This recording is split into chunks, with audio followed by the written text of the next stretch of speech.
Good morning, students. Today we will be discussing about the experiment number 4th on LCD interface. The title of our experiment is to write VHDL code, simulate with test bench, synthesize and implement it on PLD for LCD interface. So as everyone knows that the expansion of LCD is liquid crystal display, which is used to display the character. So the character is represented always in ASCII value, which is nothing but American Standard Code for Information Interchange. So to display the character only, the ASCII values are sent to LCD. So the ASCII bit we are representing always in 8 bits. Here the specifications that the LCD which we are going to interface to the FPGA is 16 by 2 LCD. So this 16 indicates there are total number of 16 columns are there and 2 rows are there. So for this 16 by 2 LCD, that each character we are going to represent in 5 by 8 pixel matrix. So let us see that what will be the different characters we are going to represent here in case of the LCD. That is nothing but the signals which we are going to represent for the LCD. You will observe here that the input signal for your LCD is always a clock signal, while the output signals for your LCD will be a data signal. So we are going to represent this data signal in terms of your 8 bit. So that data will be represented in terms of your vector, that is 7 down to 0. Then there is a LCD enable pin is there. Then there is a LCD register select pin is there, and then LCD read write pin is there. So always the pins required for your LCD interface to FPGA are VSS, which is nothing but a ground pin, and we required a power supply of 5 volt. So always by using a register, we can adjust the contrast of our LCD. So for this, there is a need of the contrast pin is required, which is nothing but a V0 pin. So you can observe here in this figure is that there is a 10K resistor is connected, wherein this 10K resistor is connected between the VDD and the ground pin, and the third pin, which is nothing but a V0 pin, is connected here, which will adjust the contrast. So the most important is nothing but the command pins for this your LCD. So basically there are 3 command pins are there for this LCD, in which the first pin is called as a LCD register select, which is nothing but the LCD underscore RS. So this register select command pin is nothing but it will perform a read write, means this LCD command and read write operation we are going to determine by this register select pin.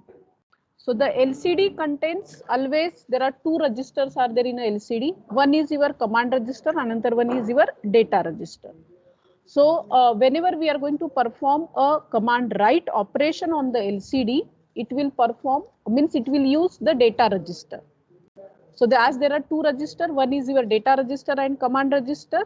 So when command writes on the LCD, we will use a data register, and when the data either read or write on the LCD, then we will use a command register. So the selection of this register, either command register or data register, we can perform it by using this LCD underscore RS pin. So when this LCD underscore RS pin is equal to 1, it will select the data register, and when LCD underscore RS pin is equal to 0, it will select the command register. So similarly, there is another command line is there, that is command pin is there, which is LCD underscore E, which indicates that enable pin. So when the data sent to this means when we send a data to the data pins, that is D0 to D7 pins. So always we are expecting that this LCD enable pin should go from high to low pulse. That is nothing but the LCD enable pin. Next one is our the data pins, that is D0 to D7. So these are the data pins. And LCD read write, when this LCD read write pin is equal to 0, it will perform the write operation, else it will perform the read operation. So these are the various different, we can say the command pins of our the LCD, and these are the different data pins of our LCD. Now let us will see that what are the different commands we can send to our the LCD for the initialization. So always there is a need, first we need a send command to initialize the displays. So like this, there is a command code which is nothing but the 38 in a ASCII value will represent, it will set a function for 8-bit data or the command we are going to send, and it is accessing the 2 lines with 5/7 dots, okay, which is, it stands for your the 5/7 pixel dots. Then 0C command, it is used to display on your cursor off. You have to on your the display and it makes the cursor to be off 1, which uses the ASCII command as 0C. Then 06, it indicates the entry mode command. So if you see this 06, which is nothing but the entry mode command. So which is nothing but always we will increment your the cursor towards the right by using this your entry mode command, which is nothing but the 06. 01 is used to clear the display screen, while C0 will indicate that force your cursor to beginning of your second line. So these are the different commands we are going to use, or these are the ASCII codes in the commands we will use it to initialize your the LCD. Okay, so are you clear about this, students? So all these are the commands we will initialize it in the LCD. Now let us will see that how to write the VHDL code for your LCD interface. So now you can observe here, as there is a need of your the clock signal is required to you, and along with this your clock signal, this LCD read write, LCD enable, LCD register select pins, these are the command pins we are going to use. So there is a need for us that to increment your the command through the 5/7 dots. So that's why we are going to add this additional package, which is nothing but IEEE std logic arith.all, as well as this IEEE std logic unsigned.all, because we are going to perform some integer operations and we are going to declare some constants. So that's why we have used this additional 2 package over here. Now you can observe here, this is your entity declaration in which clock is input port, while LCD read write, LCD enable, LCD register select and data pins, these are the output pins. Now we will see that in our architecture. So we are going to declare a one constant which is nothing but n. It is of integer and we are assigning this integer value as your the 17 one. Because the maximum number of your the characters we are going to display it from, that is, as our the LCD is having the 16/2, it indicates the 16 characters on a one row we can display. So here we are going to just consider one additional, which is nothing but, that's why the counter we are going to set for the constant n to the integer value 17. Next we are going to define one array whose size is 8/n. That is nothing but total n locations we are going to reserve for this array, and each location will store 8-bit data.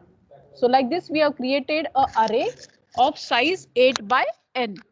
Now we will define some constant data, that is in a data S, which will indicate the initialization of your the LCD, in which we are going to set the specifications for a function set like 8-bit LCD with 2-line 5x7 dots by using this X38 command, ASCII command, followed by 0C for display is on but cursor is off.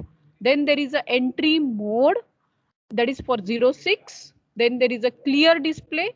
Then there is a C0, which indicates that we will place a cursor on your the second line position. Followed by, these are the ASCII characters, which is nothing but 57. This is for we can say the ASCII for your the D character, which is nothing but we are going to display, sorry, D57 is for W, for your the ASCII for your the W, capital W, followed by 45 is for E. So this is for W, 45 is for E, 4C is for L, then 43 is for your C, then 4F is for 0, then 4D is for M, then 45 is for E, and then 20 is for dash. So like this, which is indicates that we are going to display a welcome on your LCD, dash followed by, as 20 is for dash, then we are going to display welcome ENTC. So 45 is ASCII code for your E character, then for N it is for E, for T it will be 54, and for C it is 43. So like this, we have just mentioned a constant here, which is just of as we have declared a user defined data type of array type, and we have defined a constant name as data S. Then this is the begin of your architecture body, wherein first we will perform the LCD write operation. So here when we consider the LCD write operation, at that time you have started with the clock. So LCD read write is equal to 0, it indicates LCD write operation. Then here we have defined two variables, one is I and another one is J. So this I and J will act as the counter over here.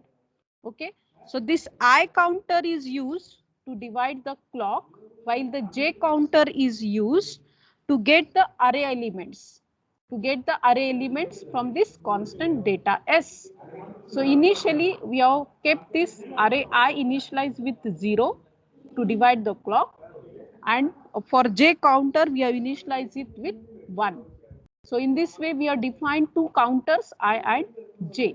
Then begin, if clock tick event and clock is equal to 1, that is rising edge of your clock occurs, at that time we have initialized I with this counter, that is 1 7 times 0. Then we will increment the I, and when we increment the I, at that time we will check for the LCD enable is high or not. So as everyone knows that to send a command line, always there is a need of your LCD enable should be set from high to low pulse. So as LCD enable is set to 1, means we can send a data now. So that's why LCD enable is equal to 1 indicates we are going to send a data with the increment of your this data S of J, it will take 7 down to 0. So 1 by 1, as per the pixel dot, it will take a data from the data S, which is a nothing but an array, and it will store it in a data. Then else if we will check for the I, which is a counter, if it is between 1 7 times 0 to between I less than your 2 7 times 0. In between this, if the I counter will be there, then at that time we will increment the I and will set LCD enable is equal to 0, means during this first initially we are going to send here the command lines, and here we will acknowledge a data with the low pulse of your LCD enable signal. Then else if I is equal to this maximum count is there, we will increment a J, which indicates that take the array elements from your the user defined array, which is nothing but the data S. So that's why J is equal to J plus 1, and again once it will reach the maximum, all the contents of your array is read, then automatically I is initialized here with 0. This is end if. If j is less than equal to 5, as we have said the pixel count is 5 by 7 dots. So by considering this, once we have read all the pixels in a one row, that is with the 5 max count, then at that time we'll set a command line by you selecting this LCD register select to 0.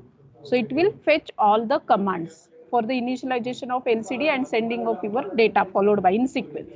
Else if j is greater than 5, then it will send the data, means it will write your the data into from the data S to data, and it will display it on your the LCD. So end if, and then if j is equal to 17, which stands for your the all the characters are done, then it is repeated display of data will be occurred. So that to display this repeated data on a display, we will again initialize the j counter, which is going to get the array of elements from the data S to 5, that is j is equal to 5. So in this way we will write the code for your the LCD interface using VHDL. Okay, and then end of your process and end of behavioral statement. Then you can just click on this check syntax. Okay, and you will observe the console window whether all the errors are, so you can observe that all the errors are mitigated here.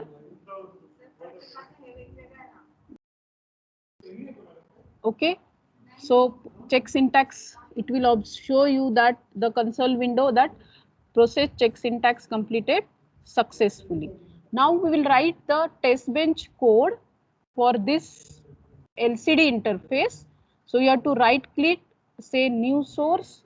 Now in a new source, select VHDL test bench, write the file name, any file name. Now say next. Next, it will show you the summary of your the VHDL test bench, and then say finish. So here you have to write the VHDL test bench. So for this VHDL test bench, now you can observe here only the clock is the input signal for this VHDL, that is a interface of your the LCD to your the FPGA. So that's why you can observe here in the test bench that entity without any port declaration is considered as the entity without port declaration is nothing but your test bench, followed by there is a component declaration as LCD interface. Then all the signals, that is input signals is initialized with 0.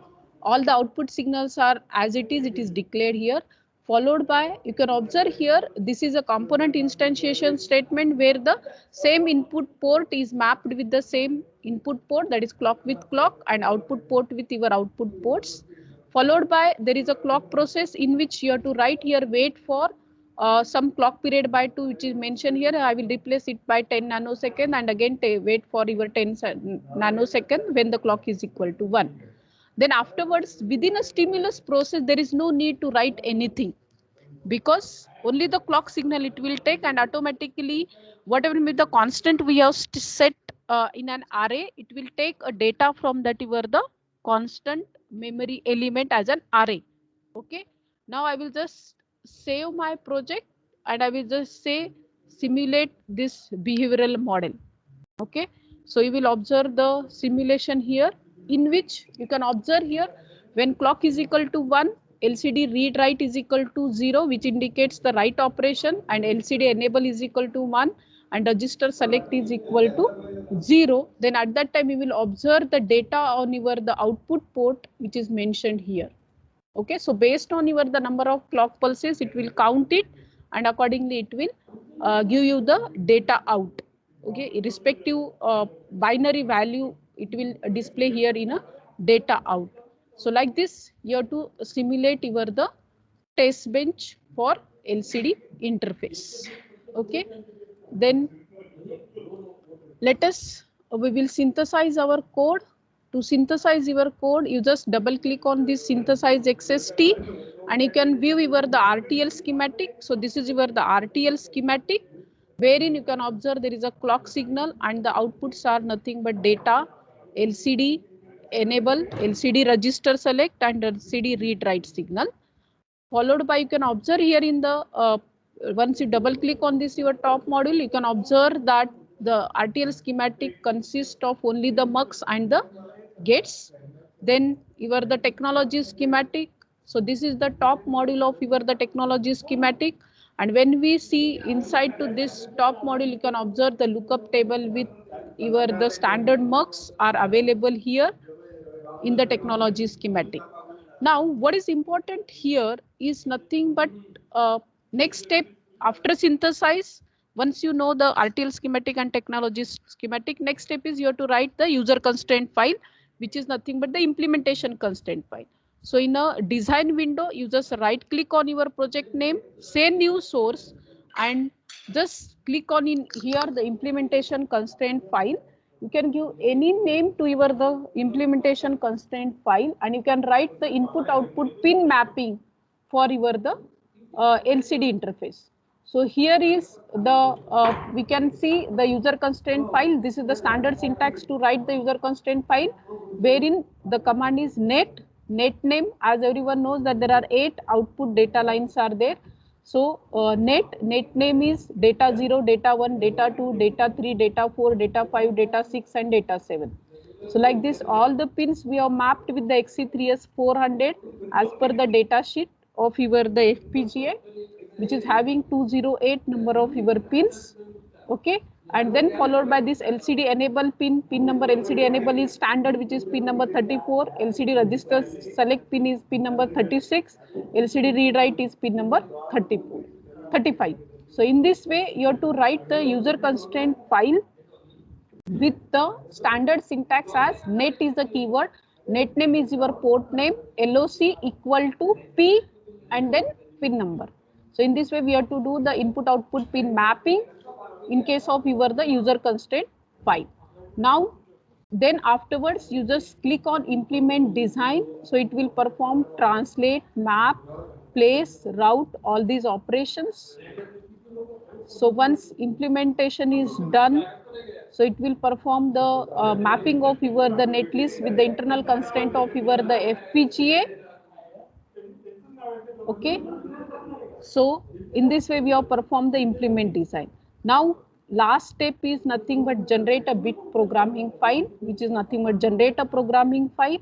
So it will generate the programming file. You can observe in your the project where it has been saved. So we have saved this project in a E drive. So you can observe that whether the bit file is generated or not. So this is LCD underscore interface dot bit file is generated here. Now what is important here in this case is nothing but the synthesis report. So here is your the design summary is available. So in this design summary, you can observe the synthesis report. So here is the synthesis report. So in the synthesis report, what is important is that, so device utilization summary from the synthesis report is very important one, which will tell you about some of the performance parameters of our the FPGA for your the designed hardware. So now you can observe here under the device utilization summary, you use the devices 3S400 with packages PQ208 and the speed grade is -5. Now in this you can observe the number of slices. The total number of slices available for this FPGA is 3584. Out of this we have used 120. Then total number of flip-flops available are 7168. Out of this, this design has used 74 number of flip-flops. The number of lookup tables, 4 input lookup tables having 7168. Out of this, this design has used 218 number of lookup tables. Number of input output pins, it has used 12 including the clock. Then number of input output bonded IOBs are 12 out of 141. Number of global clocks available are 8. Out of this we have used 1. So this is your the device utilization summary, and then there is a timing report is there. So in the timing report, what is important here, what is the maximum frequency it will operate on. The maximum frequency this LCD is going to operate on here with this design is 93.664 megahertz. Okay, and so from this your the synthesis report. So these are the parameters are very important one. Okay, so everyone are able to find out this design summary. From the design summary you have to able to open this your synthesis report, and from the synthesis report, so this device utilization summary will tell you about how much area is occupied by your design, followed by what is the maximum clock frequency on which this design is going to operate. So this is all about the LCD interface for to the FPGA. That is nothing but you have successfully written the HDL code. We have simulated it using test bench. We have synthesized this code, and we have implemented this your code using your user constraint file. So thank you students. So you are requested to do the practice of this experiment in the tool. Okay. So thank you so much students.